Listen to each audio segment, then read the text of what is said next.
All right, so I got some touching messages from the previous diary review, so here is a follow-up.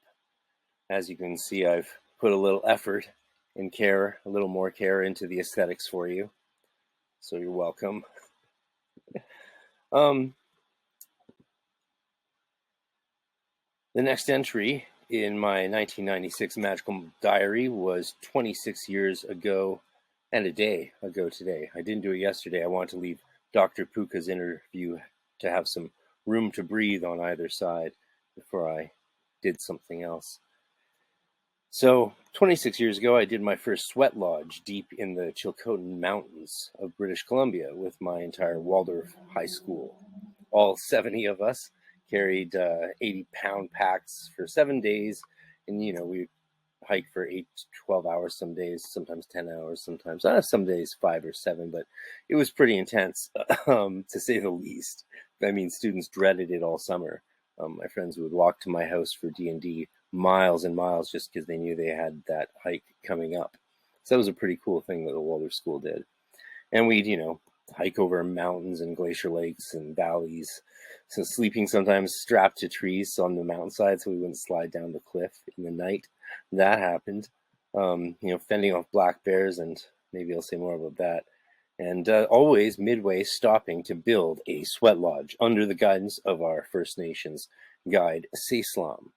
He was as much a shaman as I suppose there is, though all the First Nations shamans I have met pretty much tell me that the pre-Christian practices didn't survive, and most of what they do is reconstructed in a post-Christian era. And I've heard that from a lot of academics and professors and Indigenous elders, and across the board, it's been quite shocking to the extent of maybe that's the case. Maybe that's why some of them don't want the word shaman used at all, because those were in sort of respect to the fact that they were wiped out. And that's a very fair thing to say. I come down on these cases, as you'll see later, on the terminological side. But for now, yeah, this was a wonderful experience. And so that's why it was a week later I didn't bring this precious diary with me into the the Canadian wilderness, for obvious reasons. There's some photos. My buddy Hero standing on the lake, and a rainbow that happened as a very important sign into what happened. There you go. These things, I mean, I'm so nervous doing these things. It's crazy. Um, so afternoon, damp, rainy, peaceful. I participated in a sweat lodge ceremony, and I feel purer and more clear than ever I have ever before. I am happy. The Indian who led the ceremony is a great man. I would call him a shaman. His name is Seislam, and I would write that now so that I will never forget his spirit, his soul, because he had a big impact on me. So that's what I wrote. So to start, before I get in trouble, our high school class guardian, aka our homeroom teacher, aka Hauptunterrichtlehrer in the Rudolf Steiner Waldorf School, gave us one of dozens of talks about the First Nations people. Aside from Indigenous culture being very popular and present and prevalent in British Columbia, um, our ex-Anglican priest teacher was often joked about as wishing he were First Nations. He even wrote a trilogy of novels with an interesting First Nations protagonist, and they're actually very enjoyable novels. I did read the first two, but haven't found the third yet. Before working with our guide, Seislam, he informed us, in fact, that when actually meeting a First Nations person, we may discover they do not like that name. Many will actually insist on being called Indian. And so this is something we were prepared for, because you want to be respectful and call people what they want to be called. And most of us, I don't think, in high school realized that amongst First Nations people, a lot of them don't like that name and would prefer to be called Indians. And there, I've heard arguments from them themselves. Like, they don't have to argue, but what they've said is like, this is what we were called back in the day. You can't take our name away. So that's pretty funny. Yeah. Now, a few notes on the diary here, I suppose. The date, and the conditions. Afternoon. I wish I did what I do now, which is to write more of a sentence instead of single word conditions. Of course, I sometimes after rituals you're rushed and to diarize, and so you're just brief, right? But if you can capture the moment with a in a more feeling way, that's probably better, I find. But to each their own. I'd say at least maybe do something creative or more haiku-ish, at least to capture the basic factors such as weather, your health, the moon phase, planetary hour, etc. But you want to capture the feeling of the moment, what state you were in, not just the facts. Um, the sweat lodge, I hadn't gotten to do it the previous year on the hike because our group got held back, taking care of one of the members of our school that had damaged her leg and couldn't continue on to base camp to the sweat lodges, because there's two lodges. There's the moon lodge as well for women who are on their moon. That's a whole other ceremony. Very cool.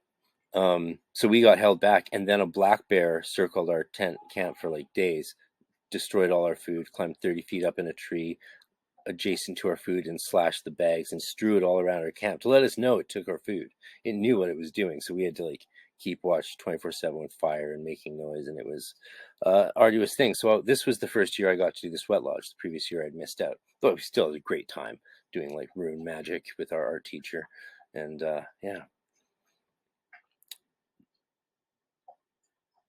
and it was amazing. Purer and cleaner than ever, I say in this diary entry. That's actually saying something, as I had lived my life sort of to the height of purity up to this point, and for another 10 years after this, in fact, I was, that kid, you could say.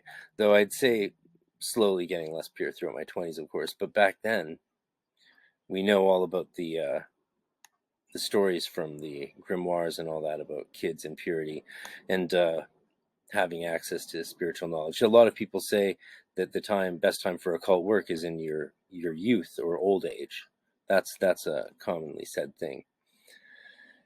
Anyway, yeah. So saying that I felt pure and clearer than ever was definitely saying something. And if you've done a sweat lodge, especially like we dug the pits ourselves, built it from boughs, and then the fire 24 hours in cycles. We'd go in 6 hour rotations, and then during your 6 hour rotation, I think I went in at 3 a.m. and every so often after smoking the peace pipe full of knick and tobacco, you go clockwise around the hut, and then you run into the glacier lake, and you scream like a little girl to the height of your lungs, because boy is that something. Yeah, you come out feeling cleansed. It's a baptism like perhaps like no other. Is that heresy? I can't say like no other. That would be heresy. I say also, I am happy. Now, this was truly saying something for me back then. I was not a popular kid in school, despite, being a king of the nerds in my social circle outside of class. I was also a hardcore goth still. That didn't change, ironically, till I'd been initiated into the Hermetic Order of the Golden Dawn International later in November of this year. So, being happy was very significant. And I made a lot of headways with my classmates, and then in that school year later on. Islam was very cool. He would be one of the first people to tell you there are no shamans anymore. They were all killed, but he also doesn't mind the title, I'm sure, because it is what it is. And he taught us the chants, and we would stay up very late just doing chant after chant, and it was intoxicating on an ecstatically sober spiritual level. And you would just go to these states, and then people would tell the stories. And yes, this was an active part of our life. And learning from him things about the plants, because I was such into being a druid back then, and still am. But I learned a lot about plants and trees from him. I even got my mom the night before we went on the hike to go to 7-Eleven and buy me one of those $20 bags of tobacco. Well, that's what they cost in Canada even back then. Maybe it was 10, but the bags of tobacco. Like I never smoked till I didn't have a cigarette till I was 18. So I had to get her, go get the tobacco so I could give it to Saislam as a gift, which is what you give First Nations elders. So we were told. And well, that's true. It is true. And he was very touched. He also did smoke, but he also did the peace pipe and all of that. Knick-knick in his tribe, in his nation. Knick-knick and tobacco is the combo. It was that would have been my first time inhaling any smoke, other than just incense smoke. In fact, because when you pass it around the circle, you're not going to say no. How dare you? So I get less nervous as I go along. I did learn everything I could from him, and each year while everyone else was making out in the tents. 2. I believe that I have achieved what is known as the realization of the higher self.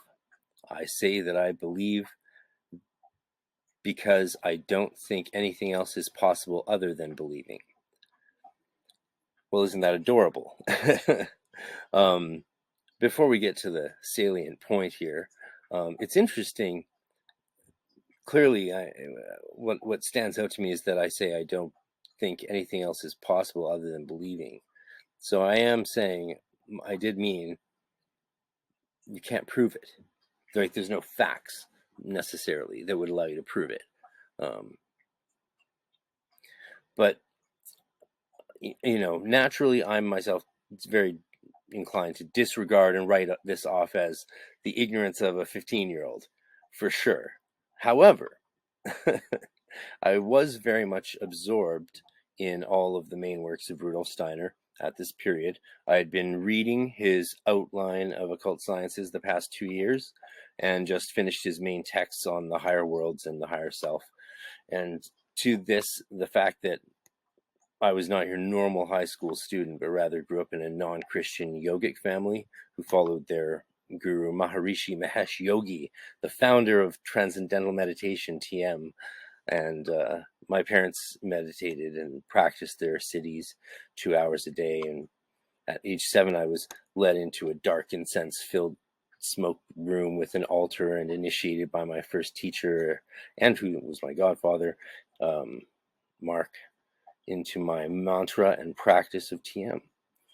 So since that's age 7, I meditated daily while walking around, and then till age 10 I had a second physical initiation and was given my adult sitting mantra. Then you do it as many minutes twice a day as you are old up until 30, and then just 30 minutes twice a day after that. So by 1996 I had been an initiate of the mysteries, and more importantly, ardently practicing my spirituality, and then as a teenager, magic, of course, as well, for like 8 years. So I'm writing this after 8 years of hardcore practice. Of course, when I was 7 to, 11, 12, it was just the TM. So I'm being kind to my 15-year-old self and my whole realization of the higher self, since most occultists claim accomplishments, in fact, and grandiose titles in much less than 8 years of solid guided practice of yoga and magic. So I can see where I was coming from. There's other elements to that I could speak on more, such as, we're always cycling through these realizations. I don't think they're meant to be static attainments. I think that's obvious to anyone who practices and attains higher states. You come down. The Ouroboros is real. And, even in the Golden Dawn, you go through the elements in the outer order, but then you go through them again in the inner order. And in other initiatory systems that inevitably you'll probably journey through, you'll go through similar cycles. And that's the point, is to go through these cycles, including knowledge and communication with spiritual guides, holy guardian angels, you name it. And also, now within anthroposophy, I was also taught by teachers upon request, because they never expound anthroposophy within the actual school curriculum. Steiner thought this was important, as a Rosicrucian school, to not evangelize at all, but teach, such sort of esoteric mysteries only by example or upon request. And I made such requests constantly. And I was rewarded with many practices from not only a veteran anthroposophist who guided me through techniques, even as I recently learned that the Golden Dawn felt were perhaps too powerful to share with their members. So this kind of realization, as I called my spiritual breakthroughs in my childhood, was not actually very out of place, though seeing it now, it of course only seems, well, adorable, like sort of cute. But it is what it is, These things happen, especially after many years of practice. Point 3, what do we have? Josiah, yes, one of my guardian angels and protectors. You did indeed keep me safe on my trip. Thank you. So I'm thanking the Spirit. Definitely stands out. It was not only a physical trip, but also a spiritual one. And for me, the Chilcotin Mountains, I will always see as a spiritual place. Of course, it's immediately interesting that I was actually speaking to a spirit, and didn't, if I thought it was just in my head, I wouldn't be thanking it for keeping me safe necessarily. I always think that it was shocking when I found out in the recent years that there was people who believed magic was something just in your head, a psychological mind game. And then my buddy said, "Oh yeah, even Crowley had that theory," and I was like, "Oh wow," because this is not what most of us find to be the case. I think those of us who actually practice and experience this stuff. Josiah, it was not only him. Already covered that. So what's immediately interesting is that I was clearly speaking directly to the spirit, showing how the ritual diary can act as more than a talisman, but as a conduit of communication and mystical dialogue itself. That is something I definitely instinctively always use my ritual diaries for. So if you're not doing that, add that to your ritual diary usage. See it as a magical tool for real. As for the angel protecting me, my thanks was very ardent after the black bear encounter that had cut us off from the main group the year before. So this was a real thanks. There was a real fear, because the year before I was, sleeping outside on a thermal rest in the sun, and I was woken up during the day from my beautiful nap by the girls, and they woke me, and they were like, saying stuff, but I couldn't hear in the grogginess. And I looked up, and less than 10 feet away was a black bear. And it was just sort of looking at the grass, nodding its head around. And that was the beginning of all of that. And it was a very real thing. And yeah, things can go very badly out there when you drive 15 hours in the middle of nowhere and then hike 7 days through the middle of nowhere. It's intense, but beautiful. Come to British Columbia, go hiking. One last interesting thing is that the energy was very dark. The temperature dropped drastically. It was well below zero when we reached base camp, and people were crying and crying. They were so cold, and it was just also at a grim, dark energy. And we all thought amongst the students, we were joking about this, like there's ghosts or dead spirits or something like that. And the teachers even started echoing their similar vibes, because it's Waldorf school. And then Saislam said that there was some stuff around that. There was something to it about the land needing that, and that this was why the First Nations did their dances, because they're lifting up the spirits and purifying the darkness in the earth. It's very interesting stuff. You should look into it. All right, last one. Thanks for sticking with me. If you're here, I meditate in hopes that answers will come to me, but answers to questions I have not asked.